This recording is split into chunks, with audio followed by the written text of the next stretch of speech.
to be an increase, just about 50% agreed by the federal government. But NLC and other union bodies have been kicking against the recent move by the telecommunications sector to raise the tariff by 50%. In which many Nigerians said this again is a taxation on already stressed Nigerians who have been trying to grapple with the current economic reality in the country, and that has also got the attention of the House of Representatives. In which some committees of the House of Reps are making moves for that effect. Just at the plenary yesterday, they had raised that concern in the bid to also stall the process of the tariff hike. But the argument is sustained. The argument is two-sided. On the other hand, the telecommunications said for us to get better, for us to be able to have more sustainability, for us to continue to stay on the market,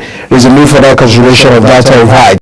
And the other way around, what the consumer, the customers or the consumers are saying is that for us to also have increase on this tariff, can you please better your services? Can we have value for our money? Can we also understand that what we're paying for is worth it? These are the bold arguments. But at the favor of all of these, the move is not really coming at the right time, owing to the fact that many Nigerians are having a whole lot of things to pay for in terms of recent tariff hike from electricity, what have you, which has continued to become a major talking point here in Nigeria. But on the program this morning, we'll be having an expert with joining us on the show to highlight all of that development. What are the aspects? What are the considerations? What should be? How can we come to terms with the fact that yes, the telecommunications need to better their services, they need to also be sustainable in the market, but not really having a 50% increase on Nigerians, which of course definitely will have a ripple effect among the Nigerians' consumption. So it's still a very major conversation, and of course on the program this morning we're going to speak about that development. But let's now turn attention to what possibly may happen today from the National Assembly. The Senate President Godswill Akpabio has hinted that the Committee on Appropriation may be presenting its report on the 2025 budget for consideration and eventual passage just today at the upper chamber. Akpabio says that the 54.2 trillion budget estimate should be immediately be presented. He observed that the chamber was scanty, and of course just yesterday the committee put in finishing touches to the budget to look at the presentation today or tomorrow. A lot of reactions explaining about the touches, the 2025 appropriation bill, what should be of the content, the 54.2 trillion that have been reviewed by the presidency away from the 47.3 trillion we had, the president had submitted. That has shaped a lot of concern, and of course the National Assembly said they will be making that consideration, and the Appropriation Committee will be presenting that to the upper chamber today during the plenary for the consideration and possible passage. But away from the passage, what has continued to get the attention of everyone is the scrutinization of the 2024 budget. Was 2024 budget properly implemented? What it was appropriated for as the contract, what it was appropriated for as the contractors fully implemented them, as they fully discharged their responsibility where taxpayers' money were given out to contractors. Have they fully done their job? How can we get the 2024 budget? Now that we're having a conversation towards 2025, it should be a yardstick for us to know and measure the performance of government from the previous year to the next. Now that we're having these are already 54.2 trillion naira reviewed budget for 2025. It's not about the number. It's about the political will of the ministry, department and agencies of government to fully implement all of that that is possibly within the content of appropriation. Now that we're having a new budget, government, the National Assembly must play their role. The need for oversight, because without oversight, one cannot be able to check the excesses or the responsibilities. Are they sleeping on it? Are they fully discharging their duties? What is happening at the department and agencies of government? Are they really living up to expectation? These are one of the responsibilities of the National Assembly as part of the oversight function is concerned. And many Nigerians will continue to hold the 10th National Assembly to that effect, to looking at them playing the role and also holding the executive ministries, agencies that are appointed to the government responsible for the previous budget of 2024 and possibly the 2025 budget, so as for us to see more development, rapid development from the previous year. Because if we continue to have budget presentations without impact on the population, it's still it will still raise doubts about the performances of government. And so that's the reason why many have also argued there's a need for government preparation to match up with what is on ground. Let people see the impacts. These also affects the lives of many Nigerians, as they are, of course, the reason why we have government. Away from that, politically, the tension is still high ahead of the 2027. Emerging political opposition still very strong ahead of the 2027. Former governor of Kaduna State, El-Rufai, is still talking tough and exchanging words with his own party, even when he has said, look, I'm still a member of APC.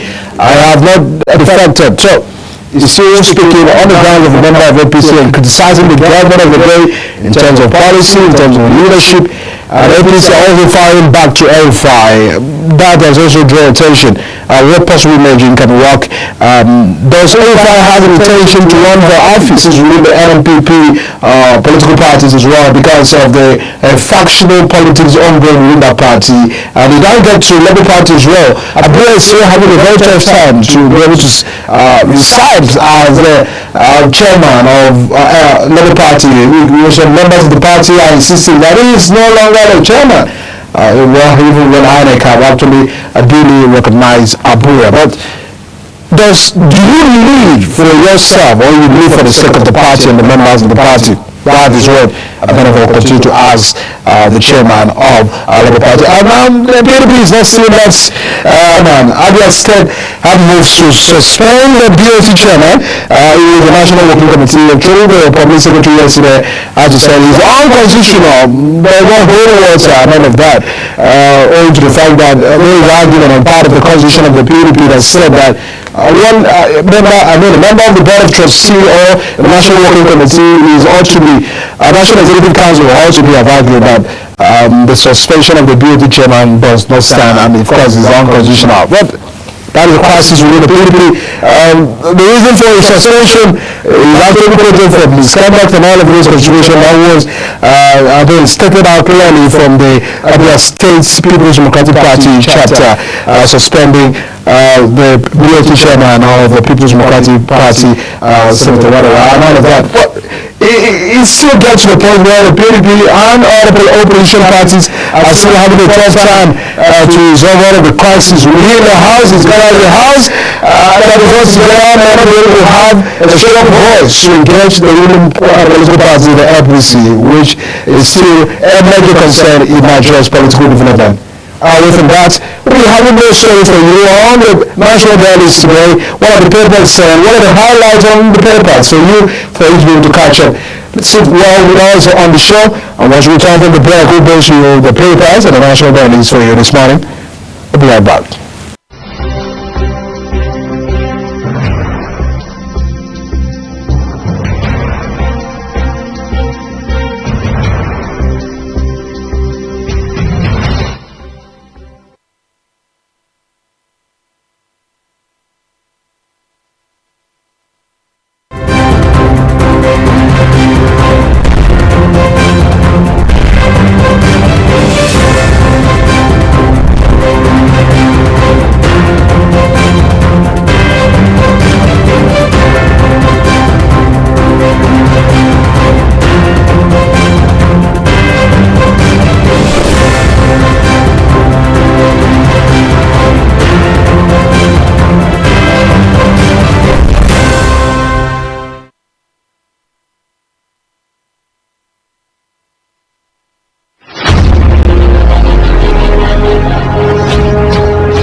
your top morning show here on Global Television. We bring you fresh news updates daily while delving into a variety of current affairs and latest news with experts on key global issues. And at the same time, keeping you well informed about important events, both national and international. Global Morning serves as a valuable source of information, helping viewers like you start your day well informed. Stay connected from Mondays to Sundays to a wide range of the latest news making rounds on Global Morning. We're on the road to protest. And the president meets all of our demands.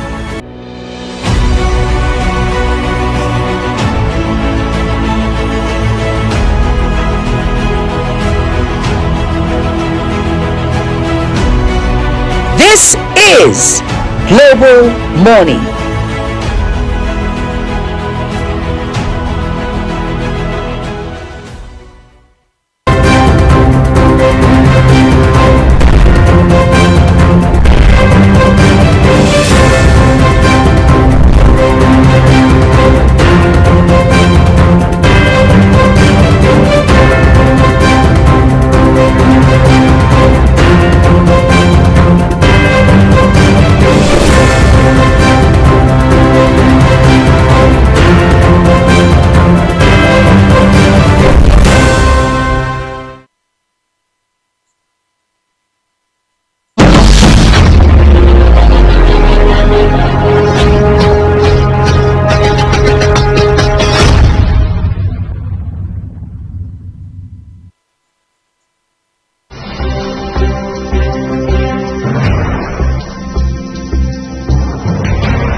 Welcome back, many thanks to Sister Rosamond to getting the paper started from Daily Trust this morning. On the front page of Daily Trust, FG suspend 4% levy on imports. I can find a story in page 7 of the Daily Trust. That is coming from the APC National Chairman, Dr. Ganduje. Now, away from the Daily Trust, we now get to the Punch. For you this morning on the front page, right there on the Punch newspaper. Telecom's tariff hike. Reps demand reversal as new pricing begins. Lawmakers demand improvement in telecom services. MTN orders raise data tariff. You can find that story on page 31 of the Punch this morning. PDP crisis. Wike Anna sack BOT chair. Sean Ikimi panel. That's the reactions rather from the People's Democratic Party. INEC strategizes to tackle vote buying during Anambra governor's poll. We also have for you this morning, Senate grills IG over 178,459 missing guns, alleged contract splitting. That's on page 44 of the Punch this morning. Our attention as police occupied Osun local government secretariat over chairman's tenure. On page 20 of the Punch this morning, we also have Makinde APC trade wars over the UCH crisis. These are just a few stories coming in from the Punch for you this morning. I want to turn attention to The Guardian. On the front page of The Guardian this morning, ATM withdrawal fee. CBN bites on breaking POS monopoly, improving banks' cash operations. So, there's a diagram right there on The Guardian. Withdraw 20,000, pay 100 charges. So, and I move down to CBN for every withdrawal of 20,000 naira, you may be charged with 100 naira. Still getting a lot of reaction as to the point of withdrawing from the bank's ATMs. And I also have, if you withdraw 20,000, you pay 400 charges. That is coming from POS. So there's going to be an increase from the ATM. 100 naira for every 20,000 naira withdrawal, and from POS, a possible 400 naira withdrawal. So Nigerians may have a choice, but it's really drawing a lot of reactions because of the fact that there are a lot of charges. Nigerians are paying so much of charges, recent tariff hikes and all of this consideration. So if they are not saving their money in the bank, should they not pay money to get their money?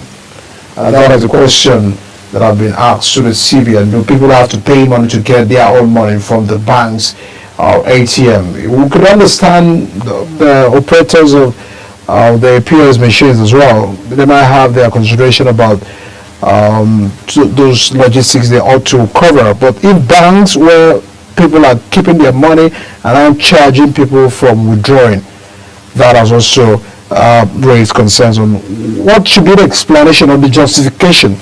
How can you justify that move? But that is coming from CBN, breaking the POS monopoly and improving banks' cash operation. So they're trying to discourage people from using POS and all of that. So, because if the POS has to increase their every charges to 400 now for every 20,000, and you could just get from the ATM at a charge of 100. Is the ATM machines available in every area? It's a question, because one of the arguments about POS is that it's very accessible. Just few meters away from everyone, they have a POS machines compared to that of the ATM. Issues of accessibility and cash availability as well must be tackled with that consideration. However, we also have a 2027 El-Fire warns of APC implosion as Gambia Brother others differ. Valentine's Day night urges Nigerians to shun risky behavior. FG mandates use of NIN for social services intervention. That's going from page 5 of the Guardian for you this morning. A new tariff regime begins as telcos implement 50 hike on calls and data. Over 300 die in tanker fire in 4 months, says FG. Coming from a report from the federal government confirming that 300 Nigerians very sadly have died at the cause of tanker explosion, tanker fire, tanker gas explosion. We've witnessed for the past few months.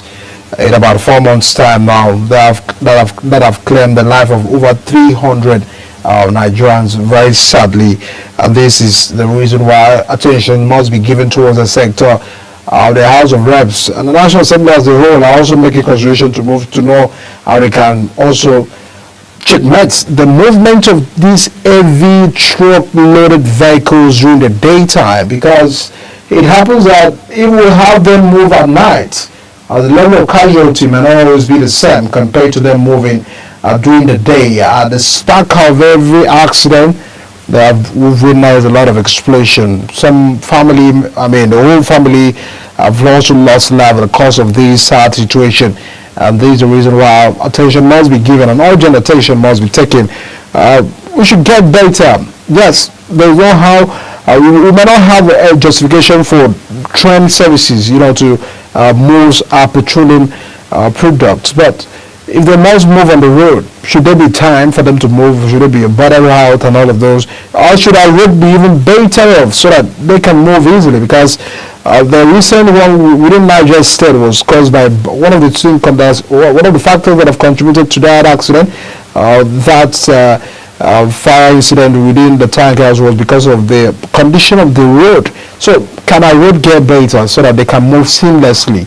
And can I also have a better timing for them to move if they cannot move at the daytime because of the harsh weather we are experiencing right now? So there must be urgent actions taken so that other lives of Nigerians will not be wasted, just as we've had 300 this is just a report coming from federal government as to what may be the number entirely, even an unrecorded number of victims of this situation that have passed on. So, but a heart still goes out to the family of these ones, which is really a very pathetic, unexplainable, unplanned and unscheduled event that have wasted the life of Nigerians.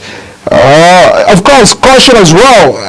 Process of wanting to scoop the fuel is also risky. So, in as much as we blame the bad roads and also government on the part of failure of the companies involved, individuals must also pay attention that at the point of seeing incidents like this, one should be able to escape far meters away, and not just also running to skip the fuel.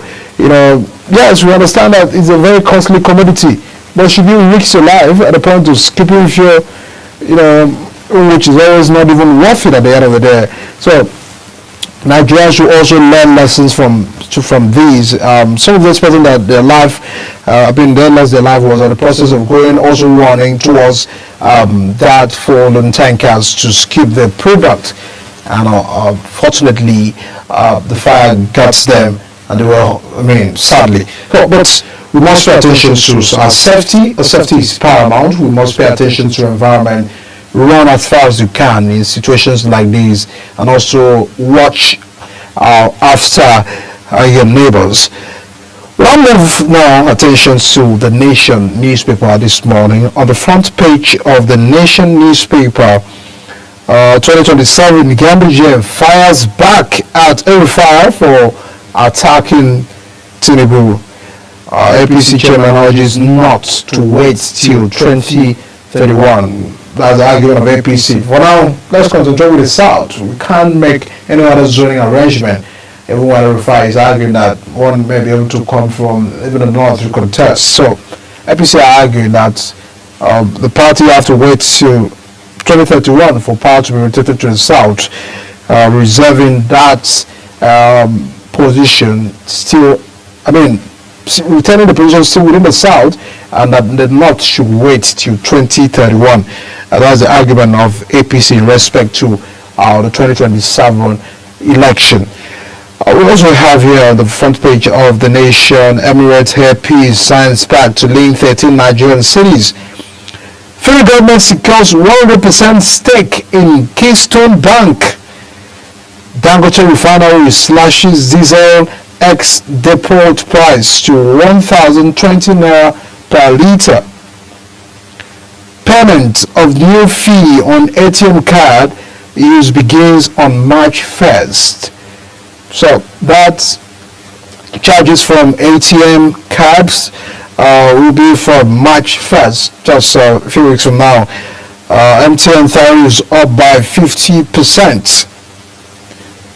32.8 billion given as loans to 169,000 students. Information Minister Idris lists Tinubu's achievement and ministers to present scorecards. Government and the President Tinubu has also ordered that ministers should begin to present their scorecards from their ministries and let us know what your ministries have achieved under your watch. And that has been the instruction. From the student loan, there have been recorded that 32.8 billion have been given out to 169,000 students in respect to that loan. Lagos is working from home arrangement for civil servants right there on the front page of the Nation newspaper. Kindly gets the paper from the vendor and catches with more stories in depth on the papers. But for now, let's now turn attention to the Nigerian Tribune. On the front page of the Nigerian Tribune this morning, reps want immediate halt to proposed hike in telecoms tariff. That you can find on page 30. Nigerians to pay more for withdrawals as CBN increases ATM and transaction fees. Our Customs suspends implementation of 4% FOB levy. FG to install 100 billion solar mini grid at Unilike UCH orders. PDP NWC dismisses Wabara's suspension, declares it null and void. FBN Holdings rebrands as First Whole School PLC. That's from the First Bank. And also have Perish thoughts of 2027 presidency. Gandhi tells Northern politicians. Says Tinubu will serve 2 terms. That you can find on page 2 of the Nigerian Tribune. Perish your thoughts of 2027 presidency and waits to 2031. President Tinubu will serve 2 terms. So APC are already deciding the ticket of the party for the president. So no more for contest, not just about the zoning to the north. APC argue that President Tinubu must serve 2 terms. Well, other parties will not agree to the fact. Other political parties says we are grabbing power from the president. We are grabbing power from APC as well, which you're still counting, I think, as watching the days goes by and seeing the event get unfolded. Nigeria ranked 36th most corrupt country globally in 2024. You can find that story on page 4 as well. I won't go on exile despite plans to arrest, detain me, and fire. Our former governor of Kaduna State is really spitting fire and also laying claims of a plan for detention and arrest. And he's saying, I won't go on exile. I'm not running away from Nigeria. So I'm still here to fight and oppose the government.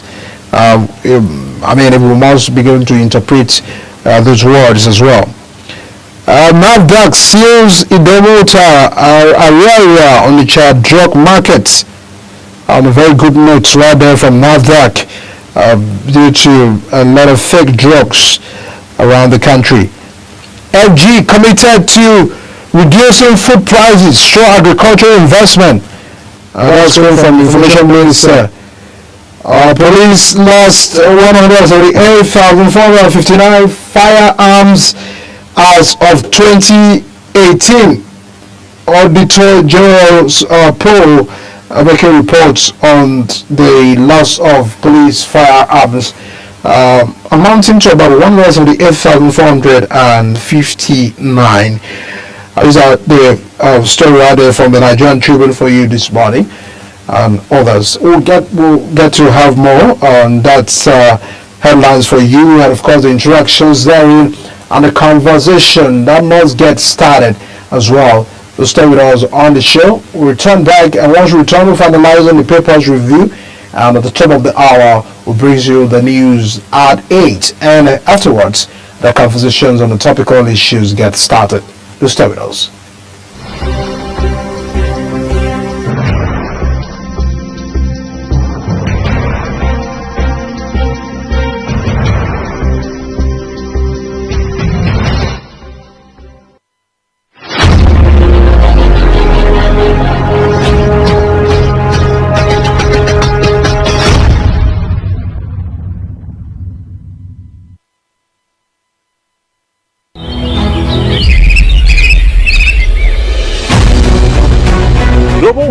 is your top morning show here on Global Television. We bring you fresh news updates daily while delving into a variety of current affairs and topics. A Global Morning aims to deliver newspaper reviews, latest news with experts on key global issues, And at the same time, keeping you well informed about important events, both national and internationals.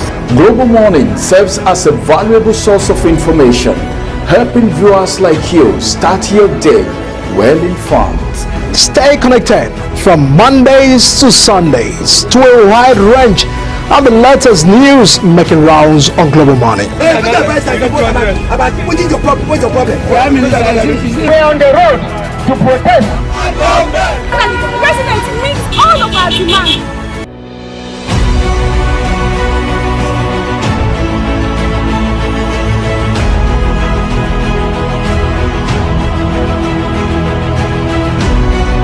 This is Global Morning.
Hello and welcome to M News on Global Television, coming to you live from the nation's capital, Abuja. I am Edika Michael. A quick reminder that we are on DSTV channel 365 and Star Times channel 276, free to air on Nikon Sats.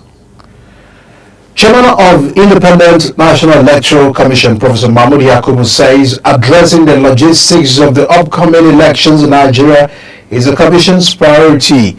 He hinted that the electoral umpire has outlined various strategies to ensure a smooth electoral process, highlighting the need for efficient transportation of voting materials and proper training for electoral officials.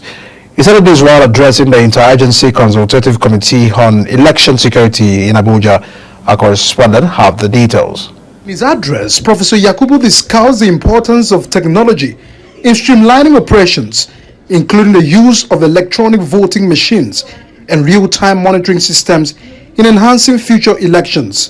Processes will be held in 5,720 polling units, where results will be collected at 326 ward centers, 21 local government areas, and the State Collation Center in Oka. In the case of the FCT, elections will be held for 68 constituencies, made up of 6 area council chairmen and 62 councillors. We will deploy into 2,822 polling units, while results will be collected in 62 wards, which constitute the councillorship constituencies. For the 6 chairmen, further results will be collected and winners declared at the various area council collation centers. The chairman equally tasked security agencies to pay attention to the menace of vote buying ahead of the election. Beyond the arrest of vote buyers on election day, our active partnership has so far resulted in the successful prosecution of some offenders in 3 states of the Federation. As you are aware, the problem also manifests itself during party primaries for the election of candidates. In the same way that voters are targeted at polling units on election day, so too is delegate buying at the venues of congresses and conventions for the election of candidates. The National Security Advisor, Nuhu Ribadu, speaking through the Director of Internal Security, Hassan Yahaya, sued for cooperation between security agencies and need for rapid incident response, which will enhance election security. He assured that lessons from these elections will be used to refine security strategies for upcoming by-elections and the upcoming Anambra poll. And in particular, ensuring that there is peaceful election across the country. The Nigerian Police Force, under the Inspector General of Police IGP Kayode Egbetokun, will continue to provide adequate security for all INEC staff and INEC materials during all elections nationwide. And the Nigerian Police Force, in collaboration with other security agencies, will still continue to provide security before, during, and post-election. As election date approaches, the Commission is dedicated to tackling logistical challenges to ensure every citizen participates in a free and fair exercise. Edika Michael reporting for Global TV News.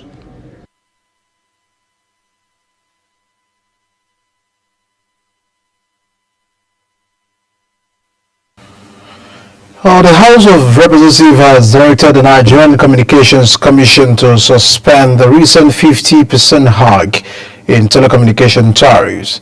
The lawmakers cited the economic hardship being experienced by Nigerians owing largely to the removal of fuel subsidies. The decision of the House was a sequel to the adoption of a motion of urgent public importance sponsored by the member of the People's Democratic Party. In commemoration of our 100 days in office, the Minister of Trade and Investment, Dr. Jumoke Odone, and the Honorable Minister of State for Industry, Senator John Eno, has hosted a 2-day ministerial retreat. The retreat was designed to present the ministry's 2025 roadmap, bringing together chief executive officers of the 20 agencies under the ministry and directors of the ministry for a strategic discussion on the future of industry, trade, and investment in Nigeria. Sharaje has the details. The Honorable Minister of Industry, Trade and Investment, Dr. Jumoke Oduwole, says within the first 100 days in office, the ministry has had consultations with the top 100 exporters in Nigeria, as well as small and large businesses in Nigeria, while implementing an already stated action plan. 100 days has been jam-packed. We believe that we have delivered quite a bit of impact for Nigerian businesses. The first thing we did was to focus on businesses operating in Nigeria. Investment retention is extremely important, so we decided to give them maximum attention. We started with Nigerian exporters in November. The 100 top exporters in Nigeria, we had a ministerial consultation with them.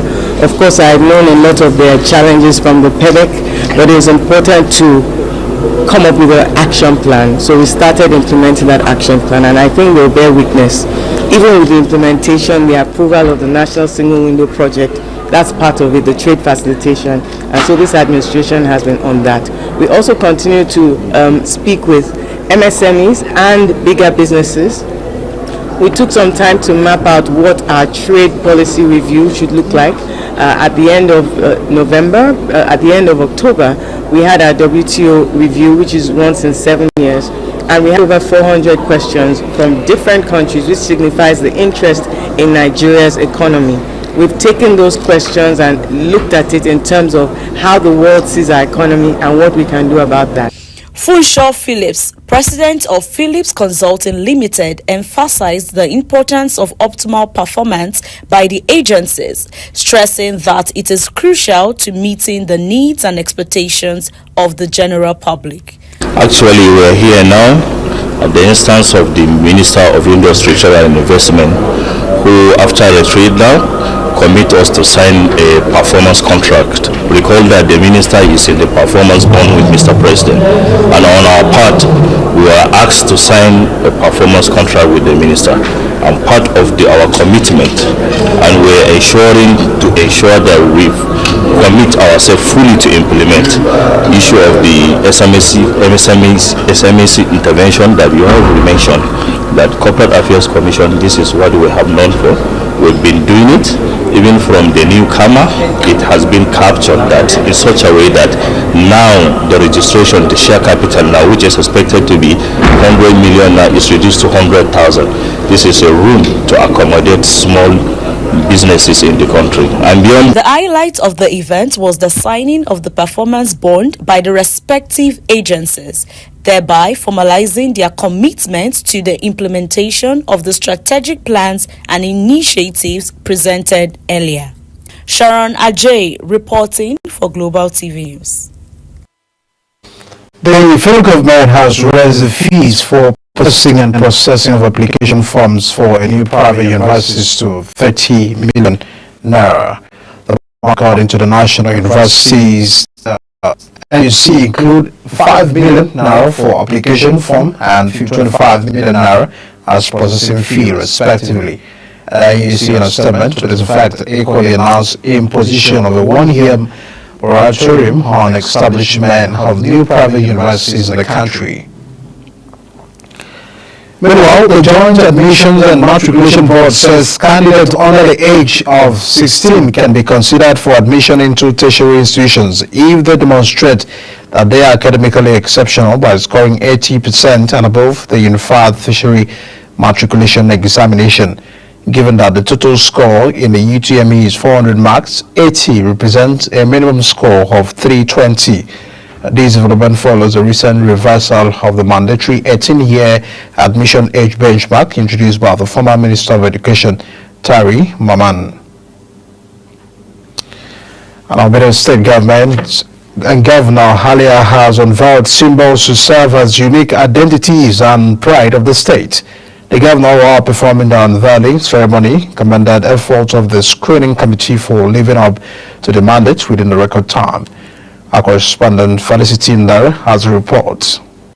The Symbols Committee was inaugurated on the 20th of January 2025 with the task of screening unique identities for the state, including its logo, anthem, and flag. 14 days after, the committee is done with the task of screening entries and are here to present their reports.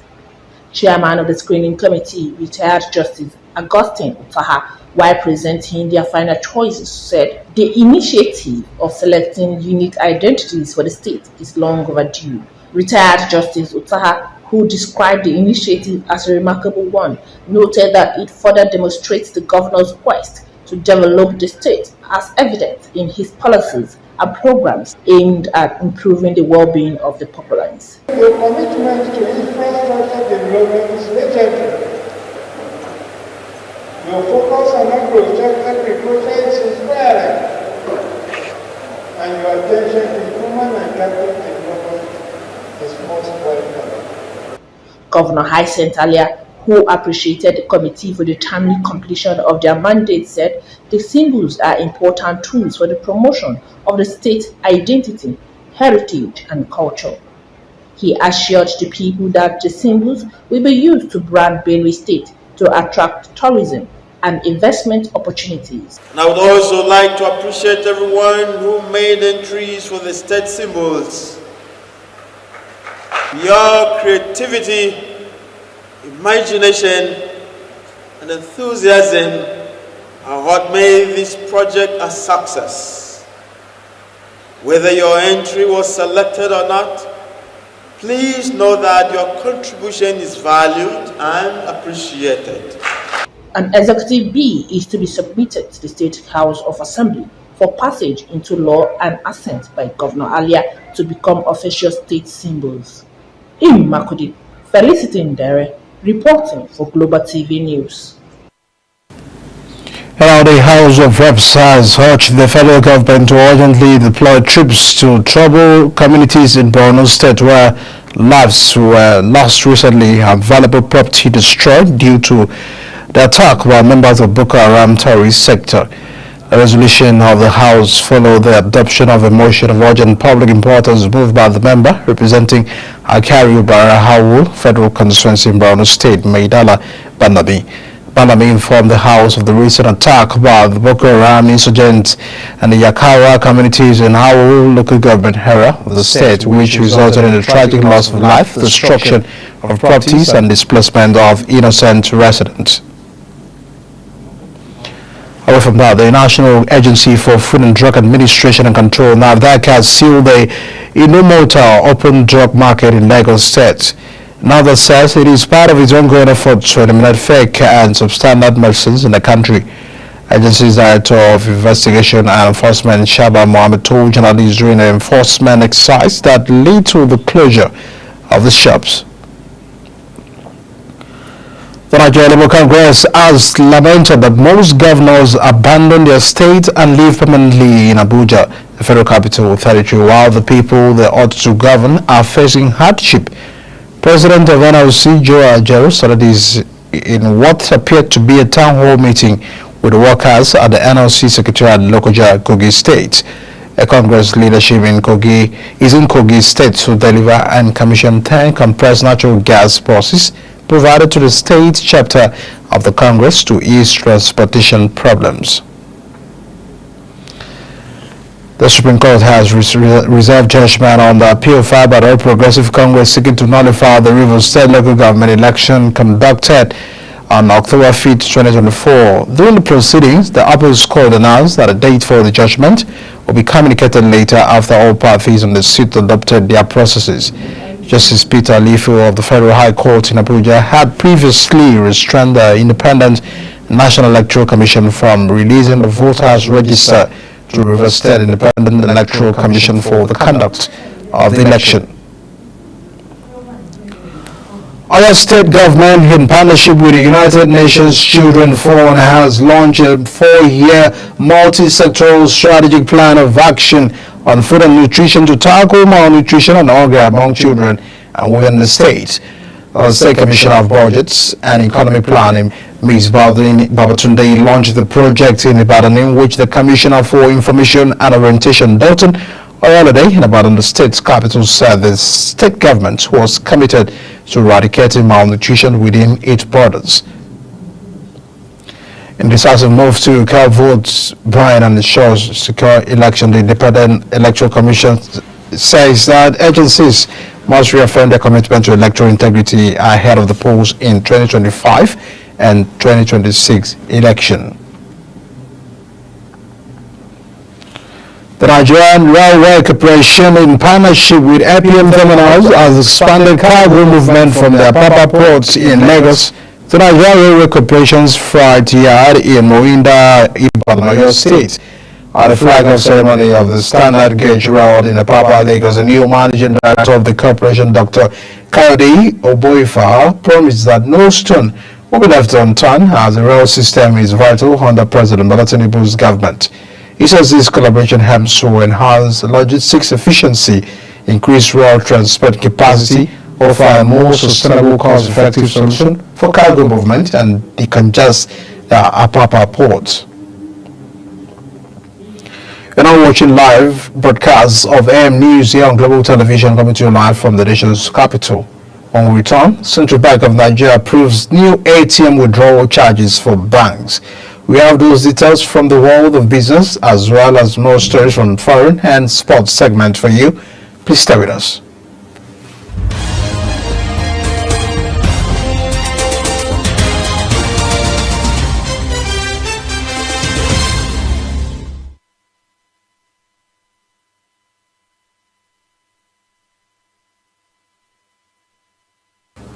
Welcome back. And now the Central Bank of Nigeria, CBN, has scrapped full withdrawals from customers using other banks' automated teller machines, ATMs. It had earlier been pegged at three free withdrawals per month. Now, CBN says the review was necessary due to rising costs and the need to improve efficiency of ATM services. However, withdrawals made from the customer's bank ATM terminals will remain free. The Minister of Aviation and Aerospace Development, Festus Keyamo, has amended the bilateral air service agreement between Nigeria and United Arab Emirates. In a statement by the Special Advisor on Media and Communications to the Minister, Tunde Moshood, said that the agreement was reached during the ICAR Global Implementation Support Symposium.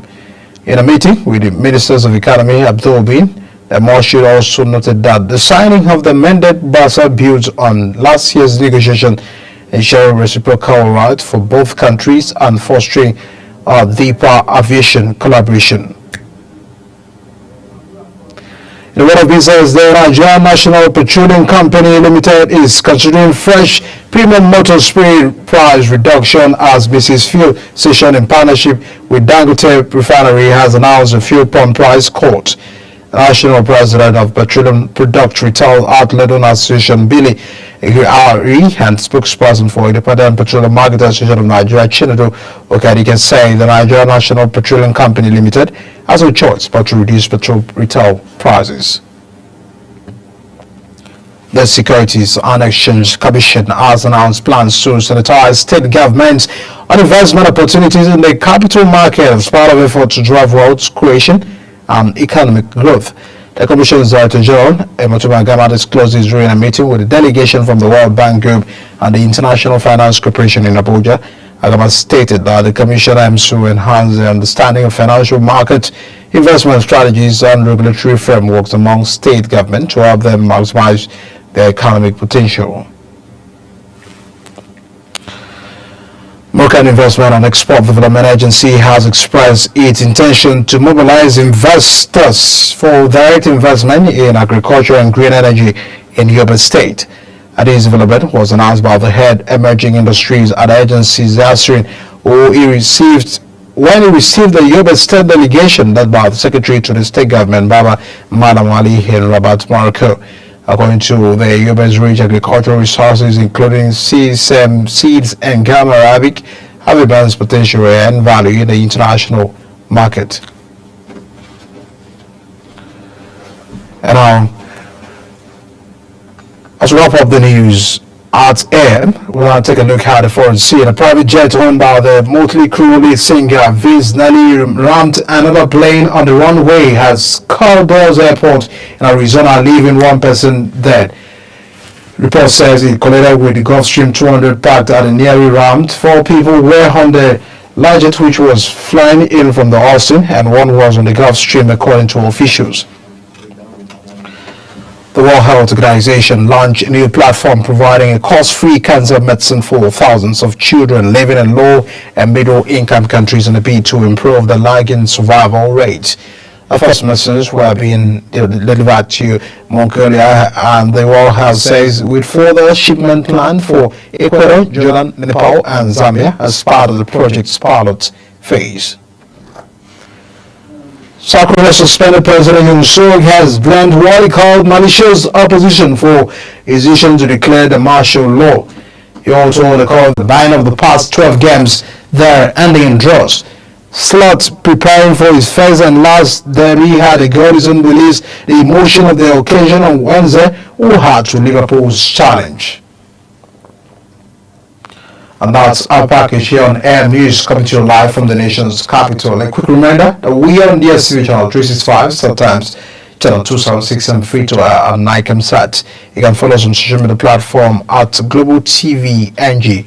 On behalf of the production team, we say thank you for joining us here on Air News. We'll now be returning back to the rest of the program on the Global Morning. To stay with us, I am Edikan Michael.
morning show here on Global Television.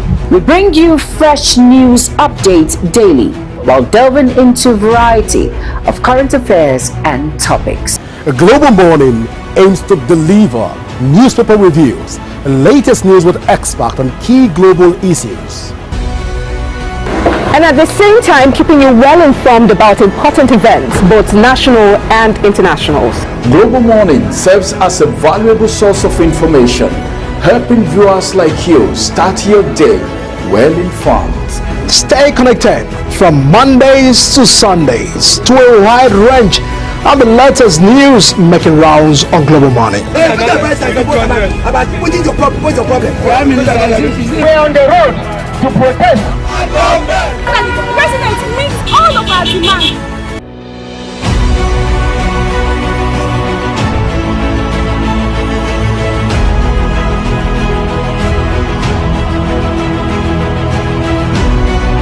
This is Global Morning.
is your top morning show here on Global Television.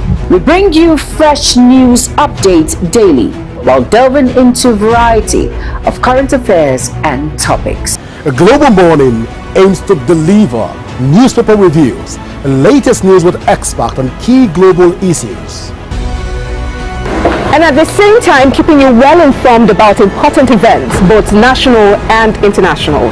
Global Morning serves as a valuable source of information, helping viewers like you start your day well informed. Stay connected from Mondays to Sundays to a wide range of the latest news making rounds on Global Morning. We're on the road to protest. The president meets all of our demands.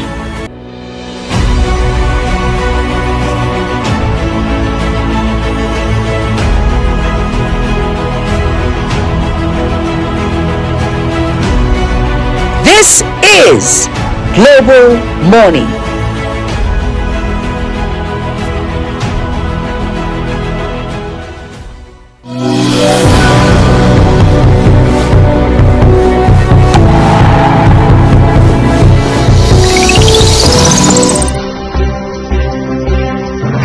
A lot of concern about telecommunications, and they're saying we have to sustain it, we have to sustain the sector, and that's the reason why we are arguing for this increase. But Nigerians are saying, can we rather get a better service even when we have to pay? I think the key thing around this issue of increase in telecommunication tariff, the ATM charges,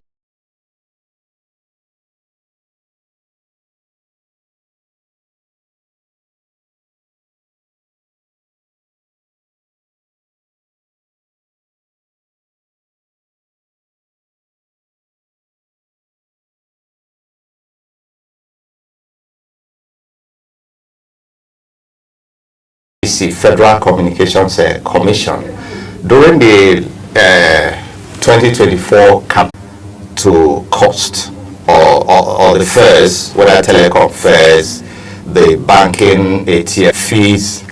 The whole thing is lack of understanding of purpose. Let's look at the banking system, for instance. You are looking at a system where over time you had what they call over 68% of Nigerians were not financially included, were excluded financially, what you call non-banking population. And the idea of POS population and the idea of POS, ATM and what have you were to deepen financial inclusion. Incidentally, I worked for a donor-funded project some over a decade ago. Our role was simply to encourage the participants in the sector, especially the banks, to get involved, to improve their infrastructure, to improve their services to the underbanked. The entire thing about financial inclusion, POS and all that, we are driven by the UK government under Department for International Development, DFID. They are the people who, if you go to CBN website as we speak now and pick any document on financial inclusion, you will see funded by EFINA. EFINA is a UK aid funded project, what we call FCDO, Foreign Commonwealth and Development Office. It used to be DFID. They funded the entire process. So I have a bit of understanding of that sector. So now the banks are feeling, look, we now have, at least if you go to any village, whether in Daura, whether in Umuahia, whether at Ijebode or at Ajasipo in Kwara, or you go to Kaira Namuda, you will see a POS. They were not done by the Nigerian banks. They were driven by DFID. I mean, the facts are there. EFINA was a project funded by DFID to deepen financial inclusion. And where did it start? It started from Kenya. M-Pesa in Kenya. M-Pesa was a DFID project in Kenya. to deepen financial inclusion, because you realize that if you have financial services in the rural area, it has a way of driving growth, it has a way of increasing participation and all that. But you have people in the banking system who don't even understand the history. You know, when you don't understand the history of a thing, the purpose of a thing, you lose the entire deliverables. These are essentially how it all started. But I'm sure in the entire discussion, because if you have a society where there are no institutional knowledge, this are the type of results you get. So the key thing is the banks, the telcos should get to communication, engagement, engaging the stakeholders, the consumers. You need to engage them, the economy, the messiah on the street, the woman who sells food items and all that. So what you do if you have a depressed income is to reduce taxes as a way of increasing disposable income, so that citizens can be able to participate in the economy, because that's the only way you can keep the wheel of the economy growing. If you let's go back to the United States again. Ahead of the election, the Democratic Party were talking about increasing taxes for companies, for what have you.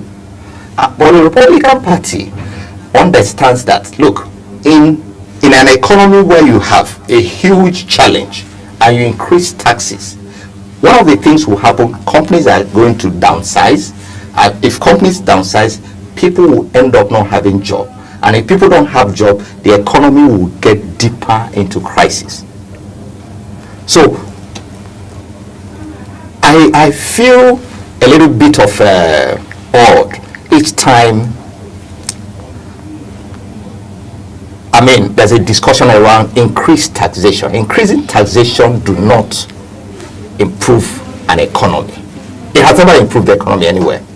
I mean, what to do is to allow citizens have disposable income, because a citizen's participation in the economy keeps the wheel of economy running. So I think the telcos, the banks need to go back to the drawing board. Think about Sanusi Lamido Sanusi as the CBN governor.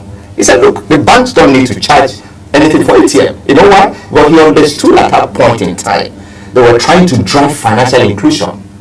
And in driving financial inclusion, you need to make it in such a way that people will be interested to participate. So the entire idea of let's impose taxes for online use of financial services, for me, we rather deepen people, because what I would do, I'd rather walk to the banking hall across and do whatever services I need to do as not to pay those charges. I mean, there are a lot of Nigerians who will do that. So, but I think the banks need to go back to the drawing board.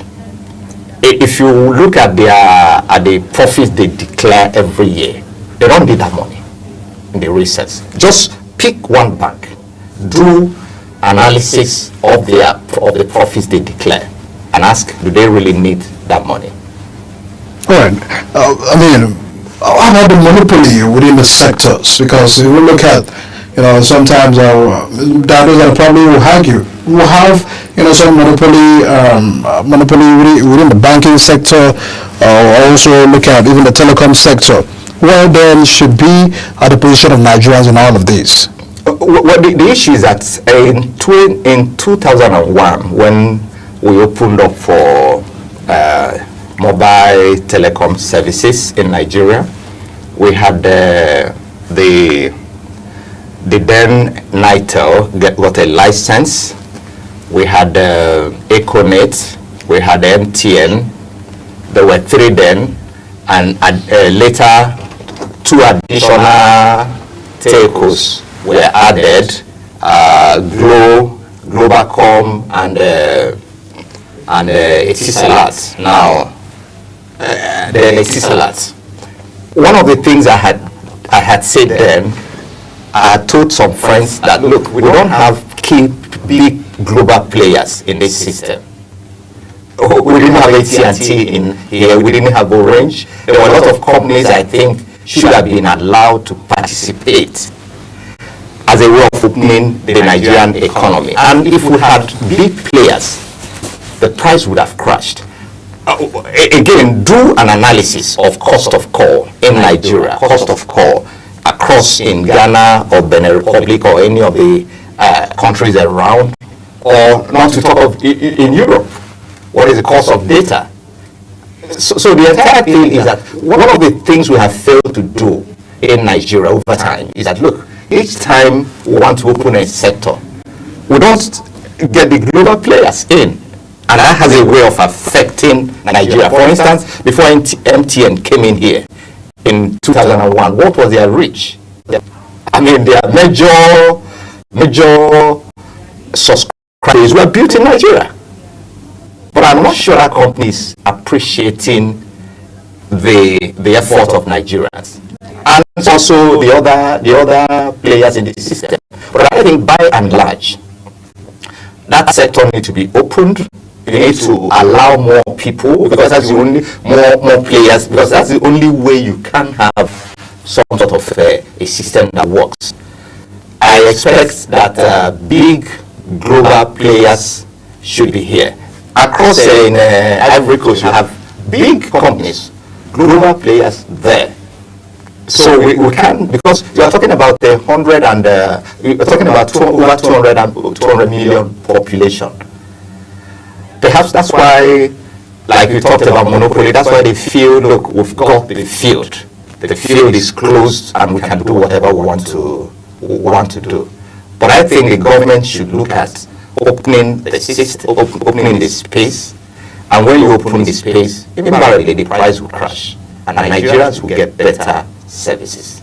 Right. I mean, in projection, if government makes move, like the House of Reps are already making consideration to halt the process, do you feel that that will be the beginning of the conversation? Well, my worry about the National Assembly and their intervention is that they don't follow up. There are no follow-ups because if a legislature in the United States, the Congress takes a decision on any issue, you can't revisit it until you back to Congress. But I think that would be a start in the sense that the National Assembly represents Nigerians, their constituents are the people who use these services. They need to do that quickly. Because I look at a situation where a telco say, look, we're going to take unilateral decisions on our own. That's not fair. And that's essentially because the regulator failed to do what they needed to have done. But I think that's a welcome idea, but they need to do more.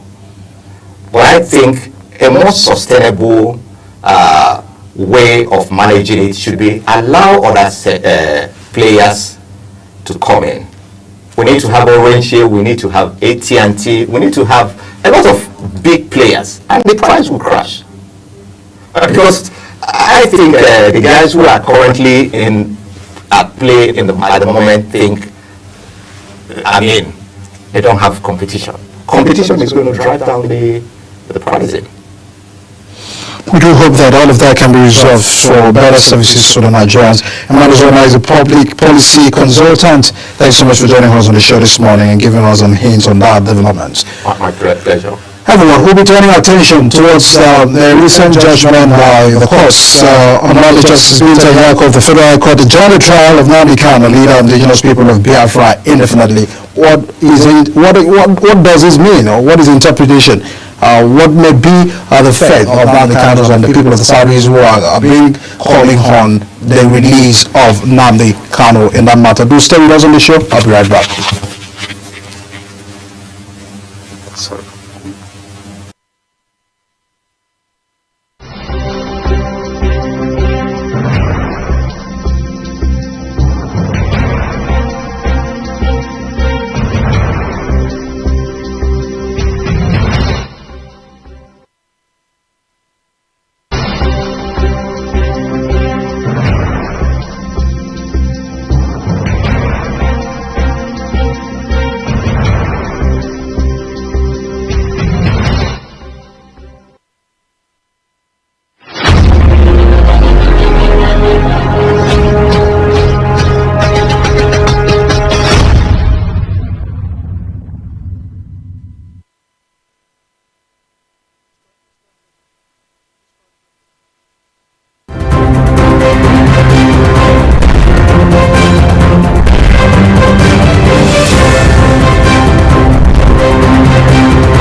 journalists review the recent court judgments, not just court judgment, the proceedings and the trial of Nnamdi Kanu is a legal practitioner Ifeanyi Ezenaya, just here live from Abuja.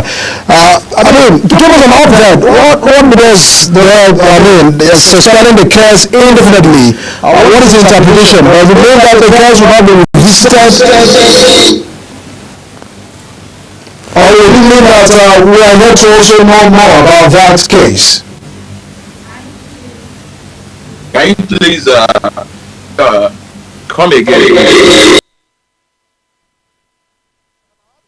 I'm asking, what is the interpretation of that indefinite suspension of that trial? Okay, what actually transpired 2 days ago at the Federal High Court, the court of my Lord Honorable Justice Binta Nyako, who has been the court trying Nnamdi Kanu's matter, was that sometime last year, I think 4 months ago, Nnamdi Kanu made an application by himself asking the court to make an order of recusal,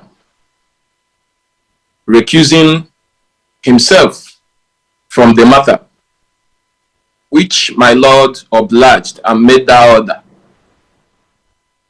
Consequent upon that, my Lord transferred the case file back to the CJ, the Honorable Chief Judge of the Federal High Court.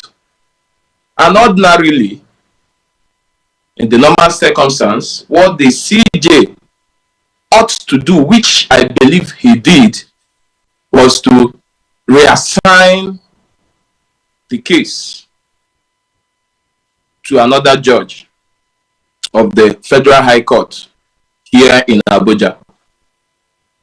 But from my sources at the Federal High Court, I understand that for one thing or the other, no judge was willing to take up Nnamdi Kanu's case file.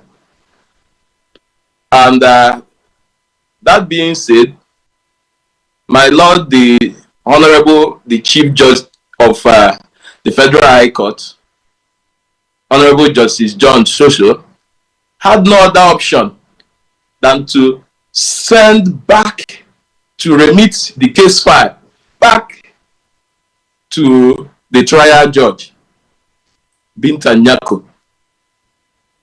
And on that very day, that was 2 days ago, the trial commenced again.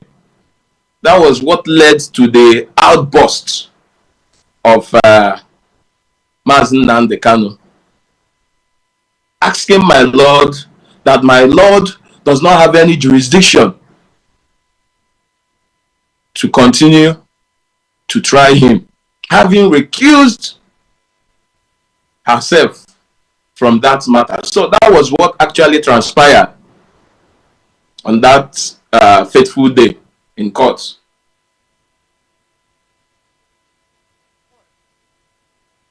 Let me take your attention, towards some of these proceedings, because we're looking at they're having a concern about the fears on the part of government. What do you feel about the level of injustice? If we're talking about detention, do you feel that if Nnamdi is released, there might be some resolution in terms of agitation of the people of the Southeast and the continuous killing and brutality ongoing within that part of the Southeast due to this detention? What do you feel might be the effect of this release? No, I don't think so. I don't think so that we will have a resurgence. The bandits or the guys parading themselves as agitation fighters or freedom fighters this over and over again in this program. The release of Nnamdi Kanu will die down these agitations. So the federal government should enter a noli prosequi. By noli prosequi, I mean, the federal government, led by the Attorney General of the Federation, should discontinue this case. We've always believed that the solution to this lingering crisis in the East has concerned IPOB, their leader, Nnamdi Kanu, and his followers. The solution is a political one, a political solution,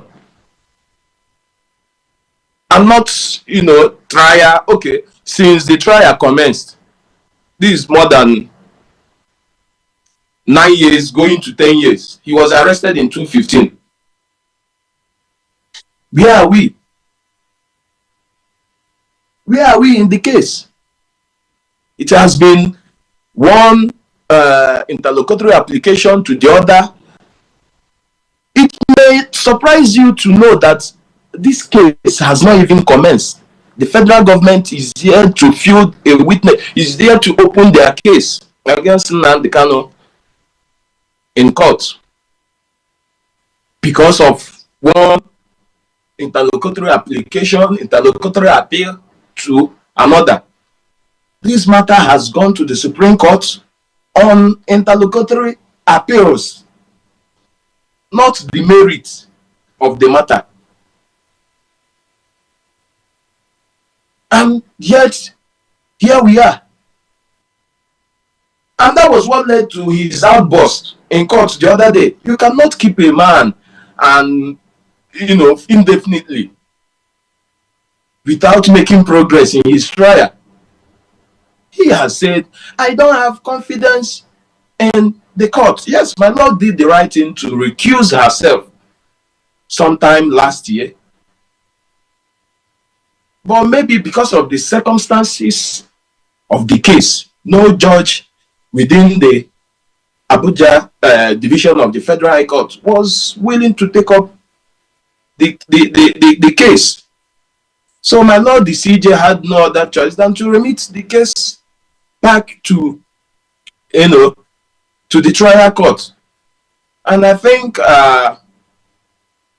without prejudice, if I were to be my Lord, I wouldn't have even accepted the case file back. I won't accept the file back. You saw that was an embarrassment to the entire judiciary. It was an embarrassment. The outburst of Nnamdi Kanu, it was an embarrassment. He was shouting on top of his voice, talking to my Lord, in an uncouched manner. And I also don't blame him. He has been in incarceration. He was arrested 2015, later granted bail. There was a python dance in his hometown, in Afaruku, there in Abia State. He escaped. He was again rearrested in 2021, and he has been in the detention of the Department of State Security Services since 2021. That's 4 years.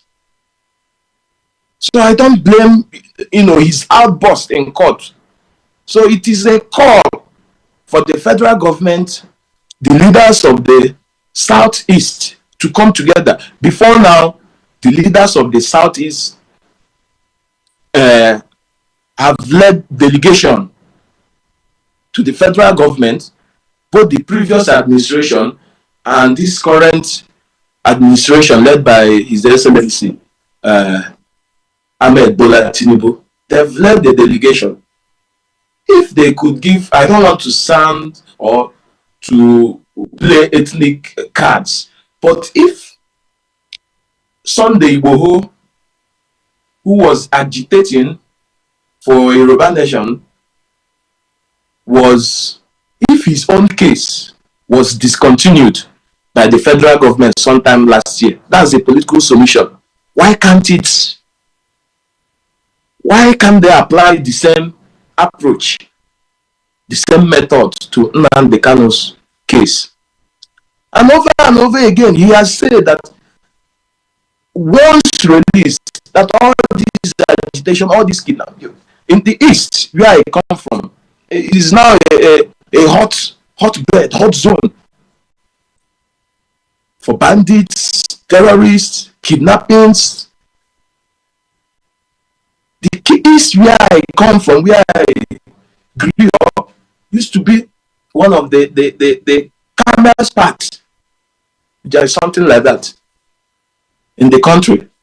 But today, because of the continued incarceration of Mazi Nnamdi Kanu, it has turned to something else. Every Monday they sit at home. Every Monday, even the people of the Southeast, my people, they are now used to it. They are now used to it. It's a day to rest, Monday. This same Monday sit at home was imposed by Nnamdi Kanu's followers. So, going back to your question, the only solution, the only possible solution to this issue is a political solution. Let the federal government, come together with Nnamdi Kanu's team, legal team, and draft. Even in ACJA, Administration of Criminal Justice Act, there is a provision or a section that talks about plea bargain, that also talks about out-of-court settlements, and the court encourages it. Everything mustn't end, in litigation, or the case finishing on merit. My Lord Honorable Justice Nyako had to adjourn the case. That died. Because at this point, will I say, she's in maybe in the middle of the ocean. He doesn't know if she's to move forward or to move backward. The defendant you are trying has repeatedly, openly in court. You saw the video. The video is making the round on the internet, circulating, which ought not to be. It's an embarrassment, to the judiciary. It is an embarrassment to the federal government of Nigeria for a defendant to make such outbursts. And like I stated earlier, I don't blame Mazi Nnamdi Kanu for his outbursts. You cannot keep a man, incarcerate him for this number of years since 2015, and rearrested him again in 2021, and there is no progress in his case. He even, made suggestions that if there is no judge at the Abuja division of the Federal High Court that is willing to try his case, let the case file be transmitted to. Can you hear me?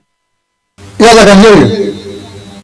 Yes, let the case file be transmitted to the Southeast. The Federal High Court has only one jurisdiction.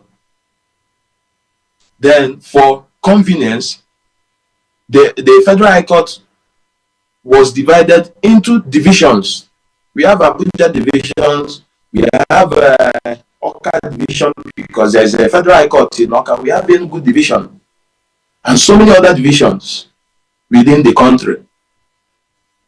And he has opted, okay, since there is no judge of the Federal High Court willing to take this case, maybe because of the public perception of the trial, how it has been going, the media, the so many things about the trial. He now said, okay, send it to the southeast. So it is left for the federal government to weigh their options, because my lord has adjourned Senator indefinitely. There is nothing that you can do. She can't even revisit the case again because she has adjourned indefinitely. All right. I mean, what are the procedure for reassigning the case? Because if we have Justice John Tosho refusing to reassign the Kanu's case to another judge, what are the procedure? What are the scenarios that may probably back up these action? I want to correct an impression on what you just stated now, that my lord, the Honorable, the Chief Judge of the Federal High Court refused. My lord never refused. From what I could garner that transpired was that he actually assigned the case to maybe a judge. There we have more than, if I'm not mistaken, more than 20 judges at the Abuja division, which happens to be the headquarters of the Federal High Court in Nigeria. We have more than 20 justices there, or judges. And from the information available, he actually assigned the case, but the judges refused because of the public perception. I mentioned it earlier. So let's be guided. My lord, the CJ, did not refuse. But the judge, and as a judge, is I think you have that right. It's within your right, to decline hearing a particular case because of maybe one thing or the other. You are allowed to decline taking up a case that was assigned to you by the chief judge of the CJ, or whether the CJ of a state or the CJ of the Federal High Court. So the judges that decline, they are within their right to decline. Going back to your question, the procedure for reassignment of cases is either a judge on his own accord decline, maybe in the middle of trial, and he has seen how the matter is going, and that continuing with such matter will impugn on his integrity as an unbiased umpire. The right thing that the judge will do is to recuse him or herself from the matter, and make an application remitting the case file back to the CJ. The CJ will now reassign the case to another judge. And if that particular judge is willing to take up the case file, then the matter will start de novo. In that court, the matter will start afresh. That is the procedure. Is either the judge suo motu recuses him or herself and remits the case file back to the CJ, or the defendant or the claimant, as it were, we make that application. The claimant or the defendant, in this case now, is the defendant. It used to be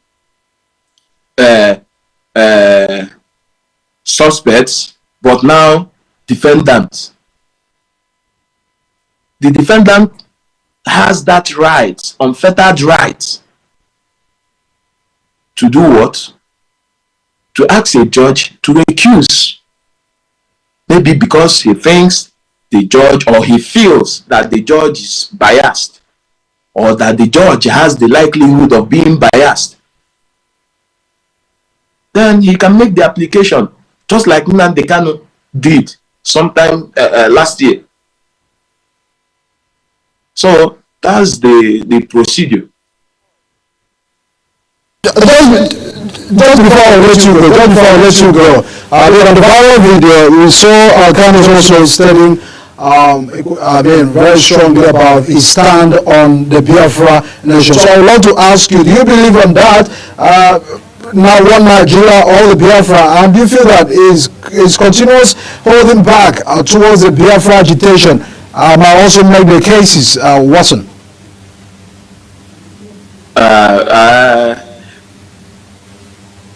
Normally I would have declined from making comments on this question you asked me, but as a lawyer, we so much believe in people's rights. We so much believe in rights. Nnamdi Kanu has stated over and over again that it is his right, it is within his inalienable right to agitate for Biafra. That is Nnamdi Kanu for you. I am not an IPOB member, neither am I an Nnamdi Kanu follower. In fact, before now, I have declined comments on Nnamdi Kanu's issue. So if he's insisting on Biafra, that is his prerogative. That is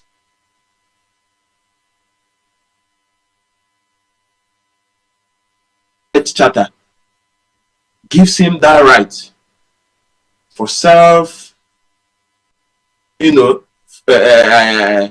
determination and agitation. So it is within his right. It is within his right. I won't answer for him. All right. Well, Saifani is a legal practitioner here in Abuja, and of course, Kanu is facing some terrorism charges leveled against him by the Nigerian government of speech for the actualizations of Biafra and all the matters therein. Thanks so much for joining us on this morning and giving us some clarity. We need to understand the case adjourned indefinitely, the status of the matter and what it means for Kanu's and for the knowledge of many Nigerians. Thanks so much for joining us on the show this morning. We appreciate you. Thank you. Thank you for having me. My pleasure.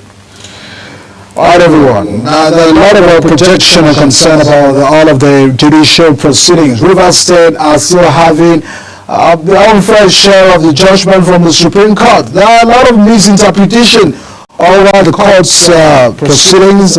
What does the law say about the status of the House of Assembly members of the Rivers State? The PDP have alleged that they defected from the party to the APC, and so therein they had lost out from their seat. A lot of reactions that follow that proceedings from the Supreme Court.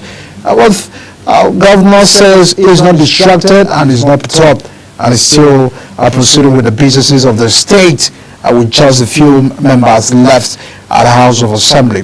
As we proceed, we'll continue to have that discussion on the subsequent programs here at Global Television. But this will close the curtain for today on the show this morning. A lot of projections will be coming subsequently on a news bulletin for you today, and other programming will bring to you the current affairs and much programming for your listening and watching pleasure. My name is Nikan Michael. Thanks so much for joining us on the show today. See you again.